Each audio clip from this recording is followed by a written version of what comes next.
ರೋಗ ತಡೆಗಟ್ಟುವ ಕ್ರಮ ಇದೆಯಲ್ಲ, ಆ ಕ್ರಮ ವೆರಿ ವೆರಿ ಇಂಪಾರ್ಟೆಂಟ್ ನಮಗೆ. ಹಾಗಾಗಿ ಇವೆಲ್ಲ ಇಷ್ಟು ನಾವು ಬೆಳಗಿಂದ ಆಗಿದ್ದೆಲ್ಲ ರೋಗ ಬಂದ ಮೇಲೆ ನಾವು ಏನ್ ಮಾಡ್ಬೇಕು, ಏನ್ ಮಾಡಿದ್ರೆ ಯಾವ ರೋಗ ವಾಸಿ ಆಗುತ್ತೆ ಅನ್ನೋದನ್ನ ನಾವು ತಿಳ್ಕೊಂಡ್ವಿ. ಹಾಗಾಗಿ ಇದಕ್ಕಿಂತ ಮುಂಚೆ ನಾವು ರೋಗ ಬರ್ದಂತಾನೆ ತಡೆಗಟ್ಕೊಬಿಟ್ರೆ ಇನ್ನೂ ಬೆಸ್ಟ್ ಅಲ್ವಾ.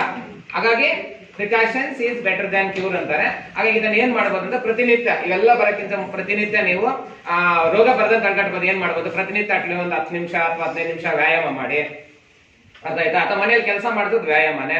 ಆಮೇಲೆ ಪ್ರತಿನಿತ್ಯ ಒಂದಷ್ಟು ನಿಮ್ಮ ಏಜ್ ಅಷ್ಟು ಮೆಡಿಟೇಷನ್ ಮಾಡಿ, ಧ್ಯಾನ ಮಾಡಿ. ಓಕೆ, ಮತ್ತೆ ಪ್ರಾಣಾಯಾಮಗಳು, ಉಸಿರಾದ ಕ್ರಿಯೆಗಳೇನ್ ಬರ್ತಾವೆ, ಓಂಕಾರ ಇರ್ಬೋದು, ಉಸಿರಾದ ಕ್ರಿಯೆಗಳನ್ನ ಮಾಡ್ಕೊಳ್ಳಿ.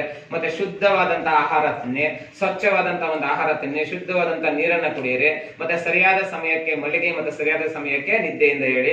ಹಾಗೆ ಈ ದಿನನಿತ್ಯದ ಒಂದು ಪ್ರತಿನಿತ್ಯ ಮತ್ತೆ ದೇಹದ ಒಂದು ಶುಚಿತ್ವವನ್ನ ಕಾಪಾಡ್ಕೊಳ್ರಿ. ಅಂದ್ರೆ ಅಲ್ಲುಜ್ಜೋದು, ಸ್ನಾನ ಮಾಡೋದು, ನಿಮ್ಮ ಬಟ್ಟೆ ಇರೋ ಬಟ್ಟೆನ ನೀಟ್ ಮಾಡಿ ವಾಶ್ ಹಾಕೊಳ್ಳೋದು, ಇವೆಲ್ಲವನ್ನು ನಾವು ಪಾಲನೆ ಮಾಡಿದ್ದೆ. ಅದ್ರಲ್ಲಿ ಏನ್ ತಿನ್ಬೇಕು, ಯಾವಾಗ ತಿನ್ಬೇಕು, ಎಷ್ಟು ತಿನ್ಬೇಕು, ಹೇಗ್ ತಿನ್ಬೇಕು, ಇವೆಲ್ಲ ನಾವು ಕಲ್ತ್ಕೊಂಡ್ರೆ ಅವೆಲ್ಲ ಆರೋಗ್ಯದ ಪೂರಕ ಚಟುವಟಿಕೆಗಳು. ಅವೆಲ್ಲ ನಾವು ಫಾಲೋ ಮಾಡ್ಕೊಂಡಿದ್ದಾದ್ರೆ ಈಗ ಬರಲ್ಲ. ಬಂದ ಮೇಲೆ ಅವಾಗ ಕಡಿಮೆ ಆಗತ್ತೆ. ಇವೆಲ್ಲ ಯೂಸ್ ಮಾಡ್ಕೊಂಡ್ರೆ ಆರೋಗ್ಯ ಚೆನ್ನಾಗುತ್ತೆ. ಹಾಗಾಗಿ ನಾವು ಮಾತ್ರ ಅಲ್ಲ, ನಮ್ಮ ಅಕ್ಕಪಕ್ಕದವರು, ನಮ್ಮ ಸಮಾಜದಲ್ಲಿ ಈಗ ನೋಡಿ ಸರ್ವ ಸೇವೆ ಮಾಡಿ ನಮ್ಮಿಂದ ಏನು ಒಂದೇ ₹1 ದುಡ್ಡು ತಗೊಂಡಿಲ್ಲ.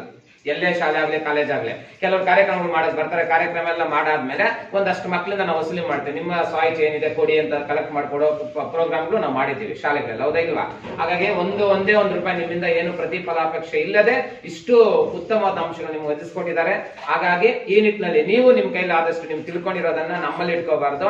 4 ಜನಕ್ಕೆ ಹಂಚಿದಾಗ, ಸಮಾಜಕ್ಕೆ ಸೇವೆ ಮಾಡಿದಾಗ ನಮ್ಮ ಜ್ಞಾಪಕ ಶಕ್ತಿನೂ ಜಾಸ್ತಿ ಆಗತ್ತೆ, ನಮಗೂ ಅನುಭವ ಆಗತ್ತೆ, ಸಮಾಜಕ್ಕೆ ಒಳ್ಳೇದಾಗತ್ತೆ. ಆ ಒಂದು ನಿಟ್ಟಿನಲ್ಲಿ ನಾವು ಈ ಪ್ರಪಂಚಕ್ಕೆ ಬಂದಿದ್ದೀವಿ. ನಮ್ಮ ತಂದೆ ತಾಯಿ ಅಥವಾ ಈ ಭೂಮಿ ನಮ್ಗೇನ್ ಕೊಟ್ಟಿದೆ ಅನ್ನೋದಕ್ಕಿಂತ ನಾವು ಈ ಸಮಾಜಕ್ಕೆ ಅಥವಾ ಈ ಒಂದು ತಂದೆ ತಾಯಿಗೆ ನಾವೇನ್ ಅಥವಾ ಗುರುಗಳು ಏನ್ ನಾವು ಕೊಟ್ಟಿದ್ದೇವೆ ಅನ್ನೋದು ಇಂಪಾರ್ಟೆಂಟ್.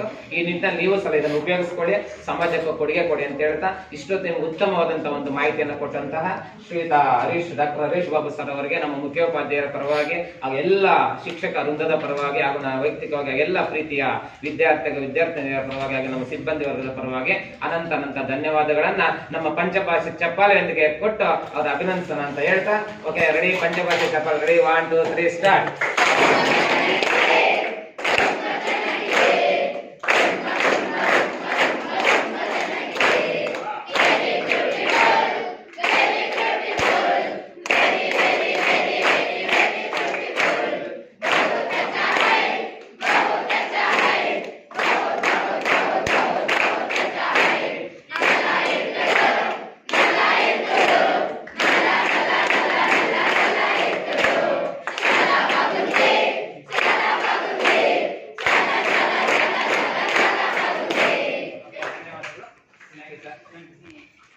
ಈ ಕಾರ್ಯಕ್ರಮದಲ್ಲಿ ಈ ಸೊಪ್ಪುಗಳೆಲ್ಲ ಹೆಸರು ಕೂಡ ನಮ್ಗೆ ಸರಿಯಾಗಿ ಗೊತ್ತಿರಲಿಲ್ಲ. ಆದರೂ ಕೆಲವರು ಡೀಟೇಲ್ ಆಗಿ ಎಲ್ಲ ಸೊಪ್ಪುಗಳು ಏನೇನು ಮಾಡಬೇಕು ಅಂತ ಉಪಯೋಗವಾಗಿ ನಮ್ಗೆ ಆರೋಗ್ಯಕ್ಕೆ ಅಥವಾ ಜ್ಞಾಪಕ ಶಕ್ತಿ, ಓದೋದಕ್ಕೆ ಜ್ಞಾಪಕ ಶಕ್ತಿ ಜಾಸ್ತಿ ಬೇಕು. ಅದ್ರ ಬಗ್ಗೆ ಎಲ್ಲ ಮಾಹಿತಿ ಕೊಟ್ಟಿದ್ದಾರೆ ಸರ್ ಅವ್ರಿಗೆ.